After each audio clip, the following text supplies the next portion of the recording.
तो last part में हमने देखा था कि स्पर्म कैसे बना था और कहाँ बना था। तो स्पर्म कहाँ बना था? टेस्टिस के अंदर। टेस्टिस में कहाँ? वो कंपार्टमेंट्स जो थे उनका नाम था टेस्टिकुलर लोब्यूल्स, उन कंपार्टमेंट्स के अंदर बना था। उन कंपार्टमेंट्स में कहाँ? सेमिनिफेरस ट्यूब्यूल्स में। ओके, सेमिनिफेरस ट्यूब्यूल के बाद फिर यहाँ देखिए सेमिनिफेरस ट्यूब्यूल में जो टेस्टिस के अंदर प्रेजेंट है वहाँ बना स्पर्म, उसके बाद रेटिडेस्टिस, उसके बाद वास डिफरेंशिया। वास डिफरेंशिया टोटल नंबर में कितनी थी? 15 to 20, 15 to 20. Okay, this vas differentia joins epidermis और ट्रांसफर करती है स्पर्म को एपिडर्मिस में। एपिडर्मिस से फिर वास डिफरेंस, और वास डिफरेंस अब एब्डोमिनल कैविटी में एंटर करेगा, जो हम यहाँ देखते हैं। तो वास डिफरेंस नंबर में 2 है। Okay, from each testis vas deferens comes, and उसके बाद फिर यहाँ से लूप बनाती हुई यूरिनरी ब्लैडर के पास से लूप बनाती हुई ये नीचे है। ओके, इसके बाद they join seminal vesicle. Seminal vesicle जो कि नीचे की तरफ प्रेजेंट है यूरिनरी ब्लैडर के। ओके, तो यहाँ पर इसको जॉइन करती है। जॉइन करने के बाद जो डक्ट बनती है कि ये और ये सेमिनल वेसिकल जब या वास डिफरेंस जब सेमिनल वेसिकल जॉइन करती है उसके बाद जो डक्ट बनती है मिलने के बाद उन दोनों की यूनियन से वो कहलाती है एजैकुलेटरी डक्ट। यानी कि एक एजैकुलेटरी डक्ट यहाँ बनेगी और एक इस तरफ बनेगी। ओके, और एजैकुलेटरी डक्ट जो है वो कंटेन करेगी क्या?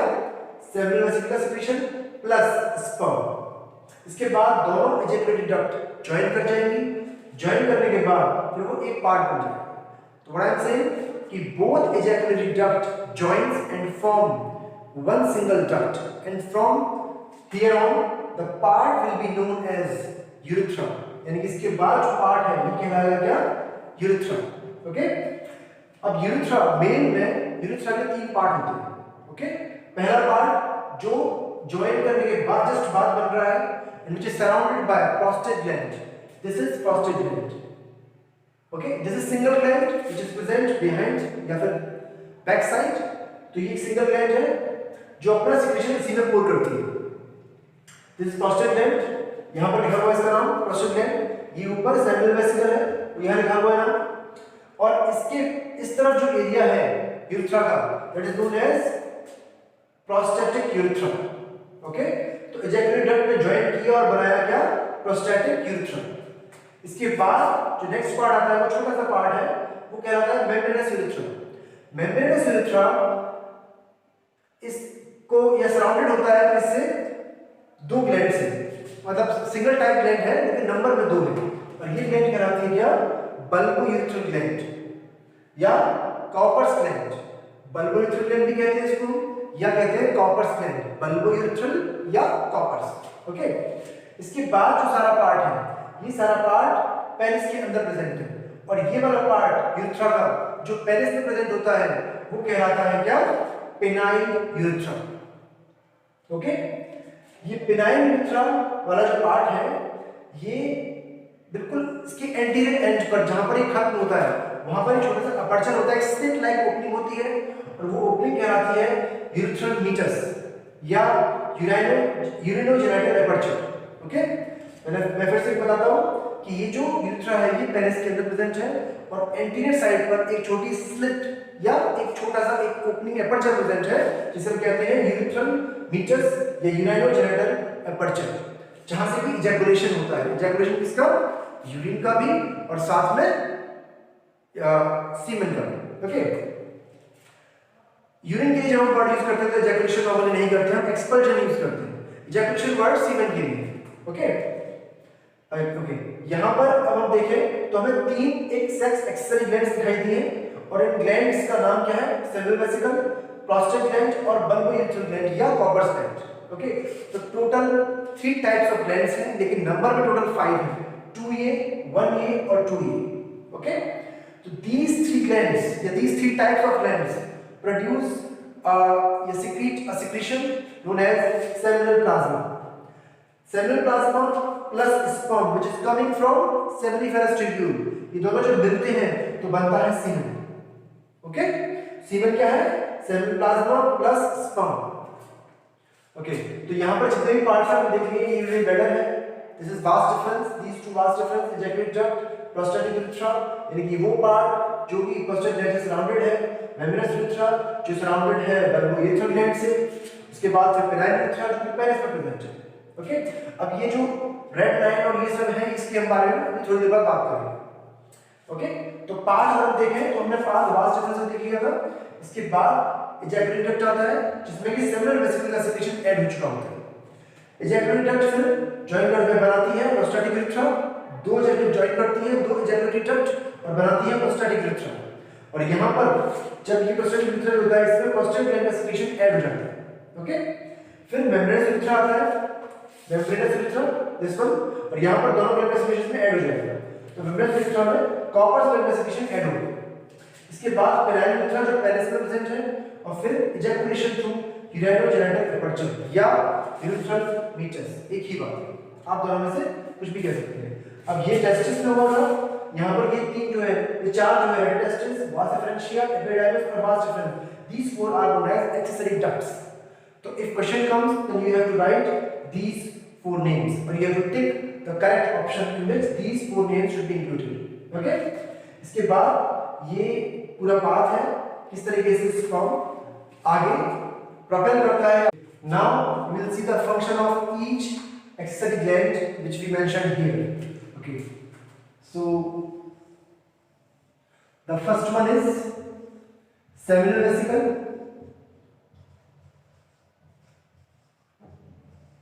Seminal vesicle. Seminal vesicle produce या secrete first fructose. Okay, second prostaglandins,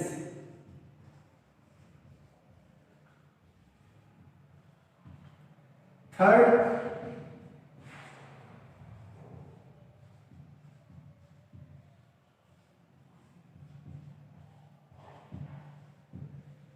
clotting proteins. Okay, fructose, we all know that it's a carbohydrate and it provides energy. It provides energy to sperm so that they can swim.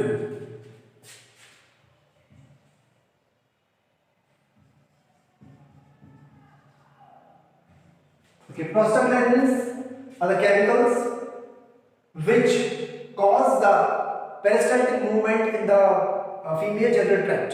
या फिर हम कहें कि जब ejaculation होता है तो सीमेन जब एंटर करता है फीमेल जेनिटल ट्रैक्ट के अंदर, तो उसके बाद उस फीमेल जेनिटल ट्रैक्ट का कॉन्ट्रैक्शन एंड रिलैक्सेशन, जिसे कि पेरिस्टाल्टिक मूवमेंट कहते हैं, वो होना बहुत जरूरी है।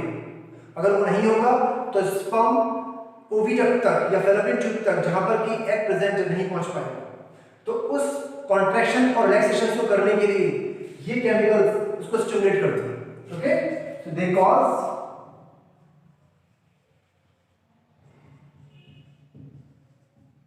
peristaltic movement in female genital tract. Okay, third one is clotting proteins. These clotting proteins, as name suggests, जैसे कि नाम कह रहा है कि clotting proteins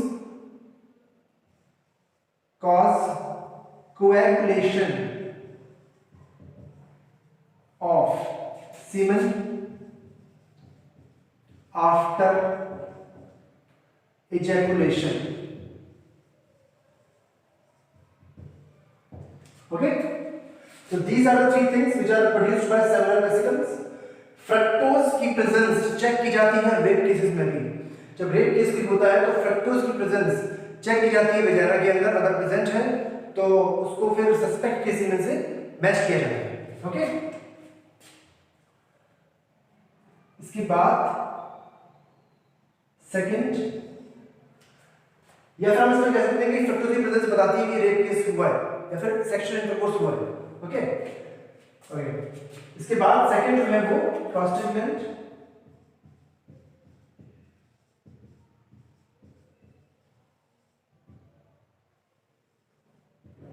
prostate gland produce या secrete first citric acid. Citric acid एक sperm nutrient है which provides nourishment या nutrition to the sperm. It's a sperm nutrient.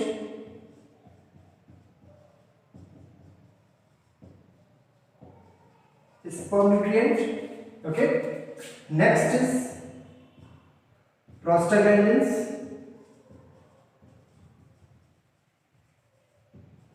Which we have seen already here. Third one is some enzymes like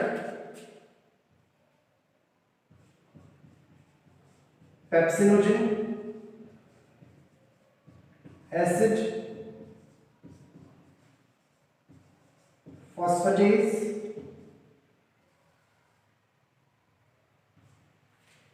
etc. Okay. Third gland is Copper's gland.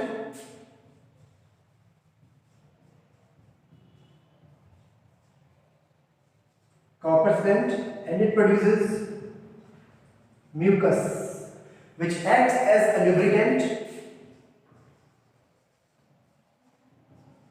lubricant to prevent the destruction of the sperm during intercourse. Okay, so all these glands, all these three glands produce a fluid-like substance in which sperm swim. Okay, they provide a medium to the sperm so that they can swim into. Okay, तो ये तीनों gland एक medium provide कराएंगे जिसमें sperm swim कर सकता है और साथ-साथ में कुछ और सब्सटेंस भी जिनके बारे में मैंने यहाँ पर लिखा हुआ है कि वो क्या फंक्शन करेंगे, जैसे कि फ्रक्टोज वो एनर्जी देगा, प्रोस्टाग्लैंडिन्स का मैंने बताया आपको मैंने, और सिट्रिक एसिड जो कि एक न्यूट्रिएंट की तरह काम करता है स्पर्म के लिए. ओके, तो this are this is the seminal plasma. तो इनका सिक्रीशन जो है तीनों ग्लैंड का मिलाकर क्या कहलाएगा, सेमिनल प्लाज्मा, जो कि जब स्पर्म के साथ मिलता है तो वो सीमेन बना देता है. Okay, so this is the function of these three glands.